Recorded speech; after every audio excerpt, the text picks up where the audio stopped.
De nombreuses frontières à travers le monde sont bizarres. Et aujourd'hui, nous allons examiner de plus près certaines des frontières les plus inhabituelles et distinctives du monde. Les frontières ont beaucoup d'importance géographiquement, politiquement, historiquement et culturellement. Elles séparent donc les pays et peuvent avoir une réelle importance pour notre monde. Marquées parfois par des drapeaux, des points de contrôle, des gardes ou de la violence, les frontières peuvent varier en apparence selon le lieu. Qu'elles soient formées par le conflit ou la coopération, qu'elles soient acceptées ou contestées, les frontières peuvent nous raconter l'histoire des peuples de notre planète et des histoires des lieux où les nations se rencontrent. Dans certains endroits, les frontières nationales peuvent prendre une vie propre, représentant une convergence unique de pays ou de caractéristiques topographiques. Quel est le souci avec les frontières? Visant-elles à diviser ou sont-elles aléatoires? Qu'est-ce qui nous a poussés à tracer ces divisions telles qu'elles sont? Alors qu'il existe de nombreuses frontières célèbres pour les conflits et la violence, comme entre la Corée du Nord et la Corée du Sud, Israël et la Palestine, et la Russie et l'Ukraine, il y en a beaucoup d'autres qui sont plus pacifiques, comme la frontière entre les États-Unis et le Canada, qui est considérée comme la plus longue frontière non défendue du monde. De nombreuses frontières nationales se distinguent par d'incroyables caractéristiques géographiques et des architectures humaines.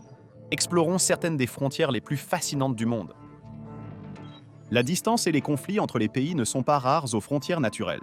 Même ainsi, l'apparence, l'histoire et les contextes culturels de certaines frontières peuvent être particulièrement uniques et distinctes. C'est particulièrement vrai au Moyen-Orient, où de nombreux territoires et frontières sont fortement contestés. La frontière Afghanistan-Pakistan est particulièrement marquée. Torkham se situe entre les deux États.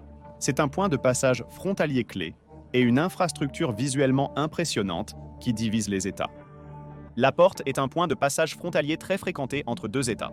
Cependant, la porte de Torkham est particulièrement connue pour sa violence et son danger. Le passage à Torkham est allé garder du côté afghan par des soldats talibans armés. Et il y a souvent des contrôles stricts imposés aux piétons qui le traversent. Les foules sont parfois repoussées de la frontière par les soldats talibans.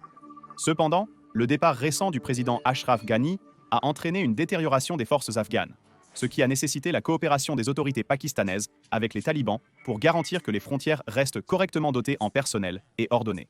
Néanmoins, au cours des dernières années, les deux côtés de la frontière se sont accusés mutuellement d'abriter des groupes militants et de permettre des attaques à travers la frontière. Le Pakistan a construit une longue clôture métallique à travers des montagnes enneigées et des ravins dangereux le long de sa frontière de 1600 miles de long et a équipé la frontière de caméras, de tours de guet, de plus de 800 drones et de plus de 440 forts dans la seule région du Nord-Ouest. Cet exemple de frontière fortement gardée est indicatif de conflits politiques plus profonds et d'histoires entrelacées qui séparent les deux États-nations. Mais une frontière fortifiée, bien qu'intéressante, n'est pas particulièrement bizarre, comme nous le verrons plus tard dans notre liste. D'abord, allons en Afrique. Le continent africain abrite de nombreuses frontières uniques entre les pays. Il y a 54 pays reconnus en Afrique, avec deux autres États qui sont contestés. Une frontière unique entre l'Espagne et le Maroc, où le pays européen et le pays africain sont divisés par de hautes clôtures destinées à décourager l'immigration illégale entre les pays. Cette frontière démontre comment la criminalisation de l'immigration des personnes sans papier peut être favorisée par la conception des frontières. L'Espagne occupe plusieurs petits morceaux de terre adjacents au Maroc, qu'elle a acquis lors de la guerre espagnole avec les forces musulmanes pendant les 15e et 16e siècles. À l'origine, l'Espagne a stratégiquement pris possession de ces zones dans le but de surveiller ses forces. Ce sont de petits territoires souverains, y compris le sol rocheux du rocher de Vélez de la Gomera. Le rocher de Vélez de la Gomera était une petite île naturellement rocheuse jusqu'aux années 1930, lorsqu'une tempête a déposé de grandes quantités de sable entre l'île et le continent, créant un tombolo ou une île reliée. Cette péninsule marque la plus courte barrière terrestre du monde, ne mesurant que 85 mètres de long. Actuellement, les autorités marocaines ont exigé que le territoire soit rendu au Maroc. Une autre frontière notable est celle entre le Lesotho et l'Afrique du Sud, puisque le Lesotho est complètement enclavé par l'Afrique du Sud. Il y a 11 frontières routières fonctionnelles entre les deux États. Le Lesotho est un paradis naturel, riche en culture, avec de belles cascades, des montagnes élevées et des panoramas époustouflants. Nous avons discuté de nombreuses frontières contestées, mais qu'en est-il des zones frontalières qui sont en quelque sorte des no man's land, dépourvues d'habitat humain, des terres que les nations évitent activement? C'est le cas pour une partie de la frontière entre l'Égypte et le Soudan. Un morceau de désert sans route, appelé Bir Tawil, située entre les deux pays, est inhabitée et indésirable, car les deux pays préfèrent leur propre ligne de démarcation historique. Parce que leurs revendications sur le territoire seraient affaiblies en acceptant le Bir Tawil comme le leur, ni l'Égypte ni le Soudan ne revendiqueront ledit territoire, bien que le Bir Tawil soit habitable. De nombreuses organisations et individus ont tenté de revendiquer le territoire, mais sans grand succès international.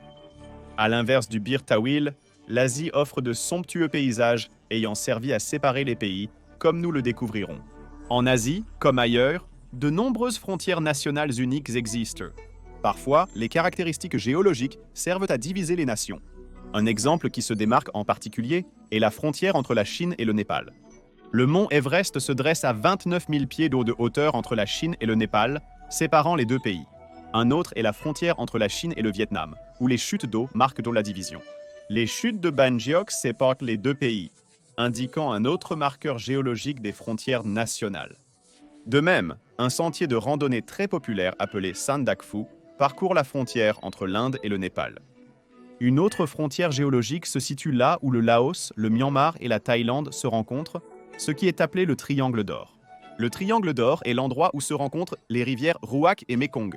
Du côté thaïlandais du Triangle d'Or, une gigantesque statue de Bouddha doré marque cette convergence des rivières et des trois pays. Attendez que nous arrivions en Europe, où tout devient plus intéressant. L'Europe abrite 44 États souverains. Ce que vous ignorez peut-être, c'est qu'il existe de multiples frontières insolites, magnifiques et intrigantes à l'intérieur du continent qui suscitent l'intérêt mondial. Entre les murs du Vatican, un labyrinthe unissant 3 pays européens, un cairn où se rencontrent 3 fuseaux horaires, et plus encore, il y a beaucoup de frontières bizarres pour nous à explorer. Où se situent les frontières les plus insolites en Europe? Jetons un coup d'œil. L'une des frontières les plus célèbres en Europe est celle de la Cité du Vatican, qui est entourée d'une magnifique frontière murée. La Cité du Vatican est une cité-État indépendante, qui est enclavée dans la zone urbaine de Rome, en Italie. Le Vatican est le plus petit État indépendant du monde, avec une superficie de 49 hectares et la plus courte frontière du monde, ne mesurant que 2 miles carrés, 3,2 km carrés. Oui, vous avez bien entendu. Elle est aussi petite que ça. Le Vatican est un exemple de ce que l'on appelle une enclave, un territoire entièrement entouré par le territoire d'un autre État, qui dans ce cas serait l'Italie. La Cité du Vatican a été créée en tant qu'État indépendant par les accords du Latran en 1929, qui a eu lieu entre le Saint-Siège et le Royaume d'Italie. Les bâtiments étaient destinés à créer la frontière entre le Vatican et Rome, et une petite partie de la frontière du mur moderne a été construite pour compléter cette limite. Le territoire du Vatican comprend la place Saint-Pierre, qui est distinguée du territoire italien par une ligne blanche le long de la limite de la place. Le Vatican n'est pas le seul pays enclavé par l'Italie. Saint-Marin est un micro-État totalement indépendant de seulement 23 miles carrés, ce qui en fait le 5e plus petit pays du monde. La frontière est entre deux régions, l'Émilie-Romagne et les Marches. Une autre frontière célèbre converge au plus grand labyrinthe concombres de buissons en plein air d'Europe, où se rencontrent les Pays-Bas, la Belgique et l'Allemagne. Le labyrinthe Drielandenpunt a été conçu par un paysagiste britannique nommé Adrian Fisher, qui a utilisé 17 000 boutures de charme pour créer le labyrinthe. Le labyrinthe est situé dans la partie la plus au sud-est et la plus haute des Pays-Bas, et il est dit qu'il faut jusqu'à 1 heure pour le terminer. Les visiteurs peuvent grimper sur une plateforme au centre, où ils peuvent voir les 3 pays au loin. À l'entrée du labyrinthe se trouve un toit en forme de papillon géant, ce qui rend cette frontière encore plus unique.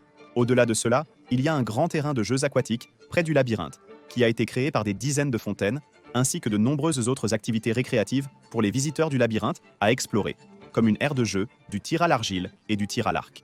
Il y a aussi des jeux de contrebande, où les visiteurs peuvent rejouer le passage des contrebandiers cherchant à économiser de l'argent en franchissant les frontières, et un restaurant appelé la Borderstone Tavern.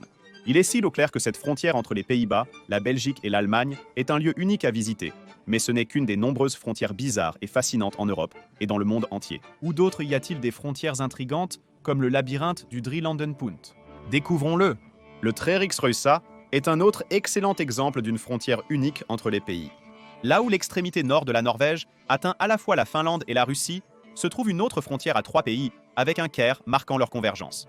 Le fait que les 3 pays se rencontrent tous à cette frontière n'est cependant pas le seul aspect unique de cette frontière. À ce carrefour de la Finlande, de la Norvège et de la Russie, vous pouvez avancer ou reculer de 2 heures, selon la frontière que vous traversez. Généralement, à une frontière de fuseaux horaires différents, vous ne décaleriez que d'1 heure. Cependant, la forme en crochet de la Norvège lui fait rencontrer à la fois la Finlande et la Russie, ce qui fait que les fuseaux horaires de l'heure d'Europe centrale, de l'heure d'Europe de l'Est et de l'heure d'Europe de l'Est plus lointaine se rencontrent tous. Lorsque la Norvège suit l'heure standard d'Europe centrale, cela signifie que la Norvège est à GMT, ou heure moyenne de Greenwich, la norme utilisée pour réconcilier tous les fuseaux horaires, plus une. À ce moment de l'année, la Finlande se trouve à GMT plus 2, tandis que la partie de la Russie bordant ces pays est à GMT plus 3. Entre les pays de la Pologne et de l'Ukraine, il y a eu un art terrestre transfrontalier célèbre, créé par l'artiste Jaroslav Koziara en 2011, qui était conçu pour effacer symboliquement les divisions entre les deux pays. Cet art terrestre a été créé sur des terres agricoles entre Horodische, Pologne et Warès, Ukraine.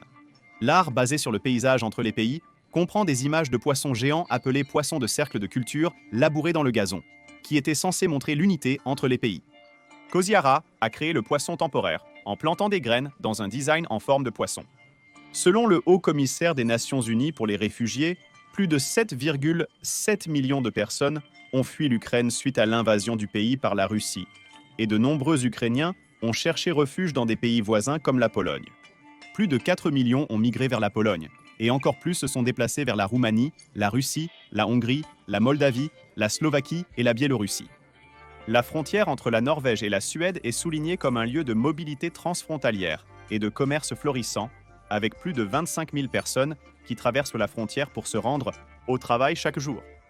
Malgré les conflits fréquents et la surveillance accrue, la frontière Norvège-Suède fonctionne efficacement et sans problème, ce qui est surprenant.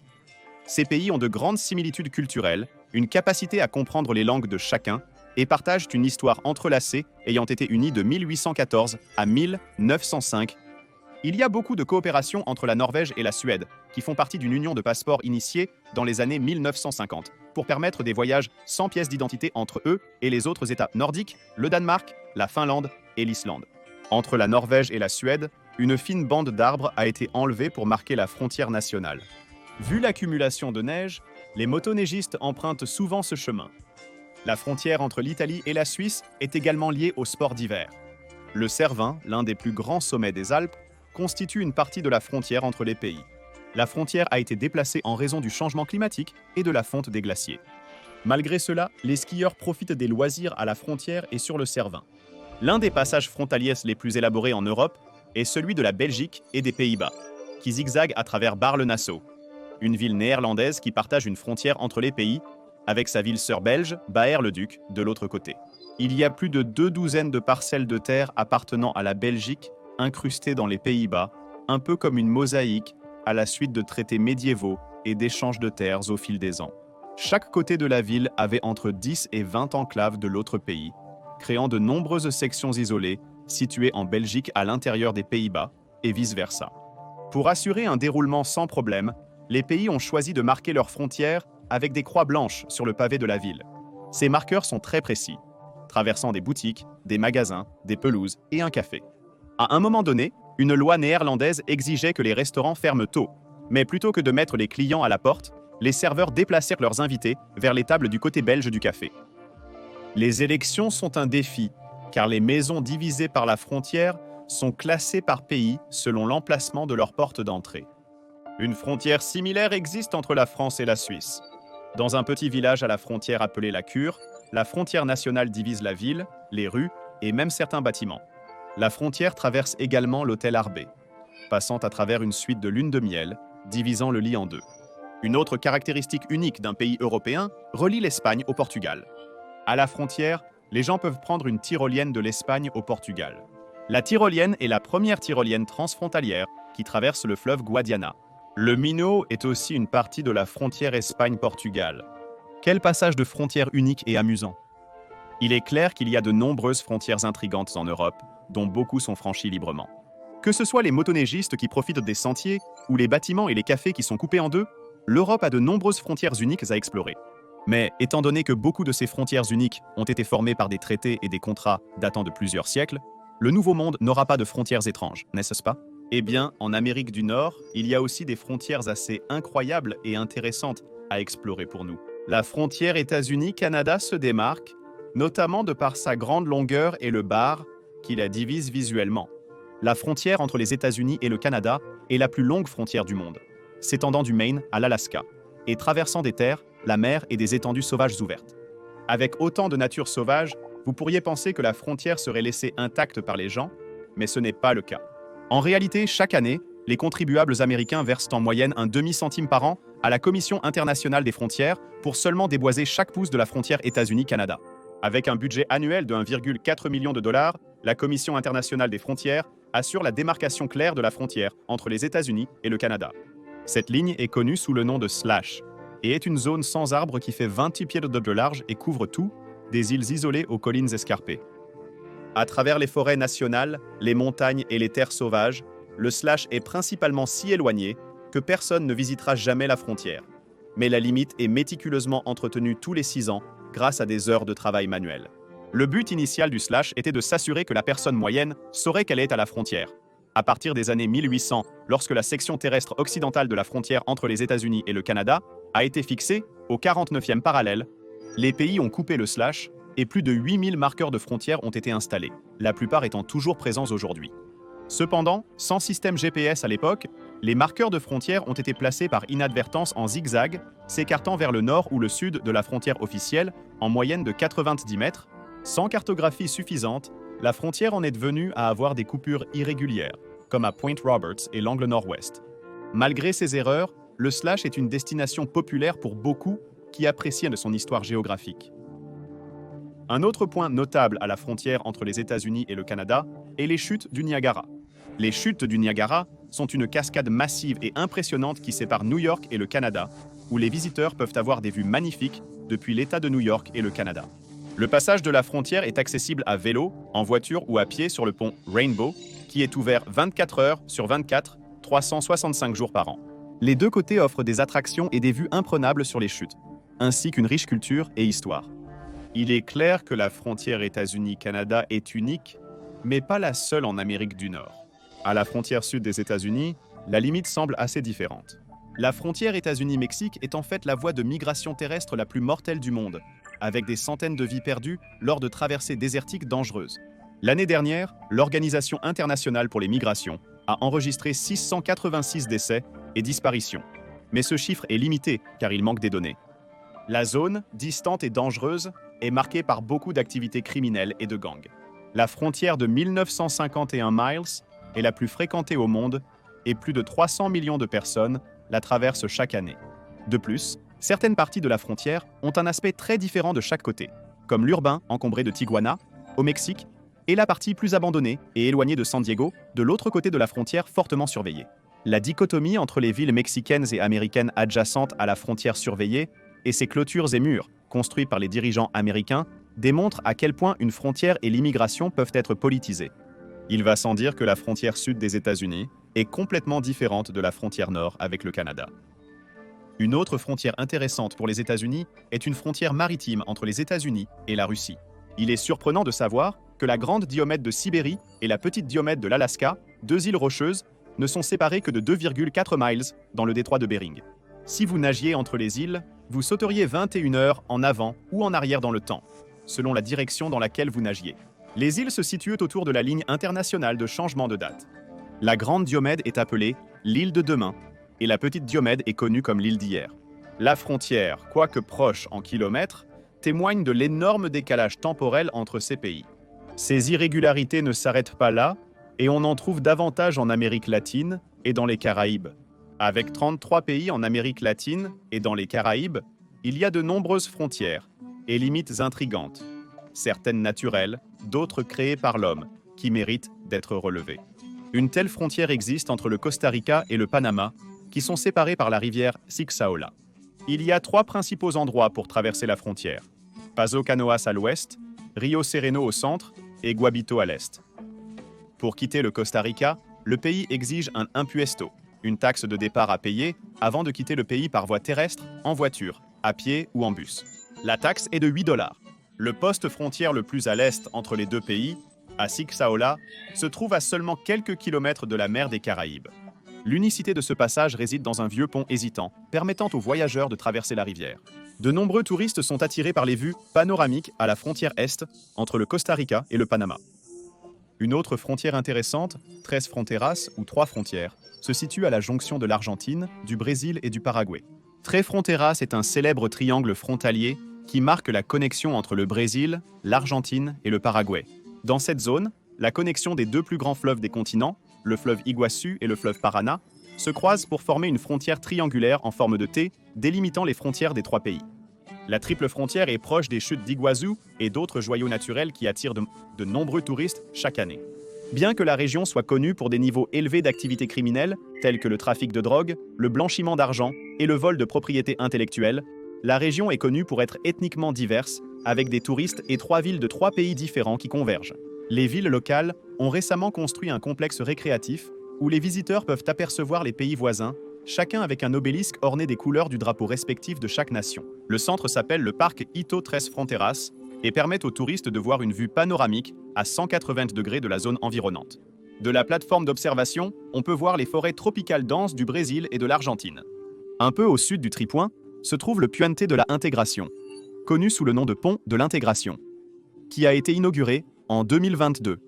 Le pont de 760 mètres de long relie le Paraguay au Brésil, tout comme le pont de l'Amitié, plus encombré qui se trouve en amont.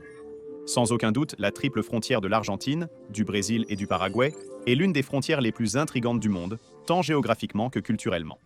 Une autre frontière notable est celle d'Haïti et de la République dominicaine, qui partagent une frontière et une île. Parce qu'il y a eu beaucoup plus de déforestation en Haïti et une déforestation limitée en République dominicaine, une vue aérienne de l'île peut être à couper le souffle. Mais la division géographique n'est pas tout ce qui ressort à la frontière Haïti-dominicaine. En septembre 2023, la République dominicaine a fermé toutes ses frontières aériennes, terrestres et maritimes avec Haïti en raison d'un différend concernant un canal en construction sur le sol haïtien qui puisait dans une rivière partagée. On dit que la crise diplomatique due au canal détournant l'eau de la rivière a eu un impact négatif sur les agriculteurs dominicains et l'environnement local. Malgré ce conflit, il existe une forte connexion entre les pays voisins à la frontière. Haïti est le 3e partenaire commercial de la République dominicaine, avec 1 milliard de dollars d'exportation vers Haïti en 2022 et 11 millions de dollars d'importation, en plus de 430 millions de dollars de commerce frontalier informel se déroulant à la frontière en 2017. La frontière entre les pays est également associée à des passages illégaux de la frontière, au trafic d'êtres humains et aux ventes de contrebande, qui rendent tous également la frontière particulière. La République dominicaine a entamé la construction d'un mur de 190 km à la frontière. Il est clair que les frontières sont bien plus que de simples divisions géologiques entre la forêt et la déforestation. Elles sont plus qu'un simple mur séparant les pays. Les frontières sont des symboles d'échanges économiques, de conflits politiques et de séparation des ressources. Comme la division rigide entre la déforestation et les forêts saines observée entre la République dominicaine et Haïti, la même chose peut être observée dans une vue aérienne du Brésil et de la Bolivie. La forte déforestation au Brésil comparée aux forêts biodiverses en Bolivie démontre visiblement une divergence environnementale entre les deux pays. La rivière Peperi-Iguaçu sépare les deux pays et leurs forêts, qui ont des aspects très différents. Au sud de la frontière boisée entre le Brésil et la Bolivie, se trouve la frontière entre l'Argentine et le Chili. Une frontière étrange marque la limite ici. Une statue de Jésus-Christ marque la frontière entre l'Argentine et le Chili. La statue a été dévoilée en 1904 en tant que symbole de règlement pacifique du conflit frontalier entre les pays et est connue sous le nom de Christ rédempteur des Andes. Elle se dresse au sommet du col de la Combre, situé dans la chaîne de montagnes des Andes. La statue a été commandée par l'Église catholique et a été créée par le sculpteur Mateo Alonso de Buenos Aires. Une inscription en espagnol qui dit « Plutôt que ces montagnes se désintègrent en poussière, que les Chiliens et les Argentins rompent la paix qu'ils ont juré de maintenir au pied du Christ rédempteur, se trouve au bas de la statue. » L'Amérique latine, comme beaucoup d'autres régions du monde, présente de nombreuses frontières inhabituelles et intéressantes. Les frontières entre les pays d'Amérique latine se présentent de diverses manières, qu'il s'agisse de rivières, de statues ou de déforestation. Les frontières nationales peuvent nettement varier. Dans certains lieux, les frontières sont fortement protégées, militarisées et disputées. Des murs, des clôtures et des gardes lourdement armés, tous divisent les pays les uns des autres. Certaines frontières sont naturellement divisées par des éléments géologiques, comme des montagnes et des rivières, ou par des zones de déforestation sélective. Certaines nations sont enclavées par d'autres nations, tandis que d'autres sont bizarrement intégrées les unes aux autres. Les frontières peuvent influencer notre perception du temps, faisant avancer ou reculer les heures à différentes frontières. À d'autres frontières, des drapeaux, des statues, des lignes tracées et d'immenses expositions d'art délimitent les frontières nationales. Et dans certains endroits, les gens peuvent librement traverser les frontières entre les pays, que ce soit à pied, en tyrolienne ou par un pont. Comme vous voyez, les frontières varient grandement à travers le monde. Les frontières nous racontent des histoires mieux s'acquérir sur les relations entre ces pays limitrophes. Les frontières revêtent diverses formes et aspects. Chaque frontière est peut-être unique, à sa façon, aucune ne ressemblant tout à fait à une autre.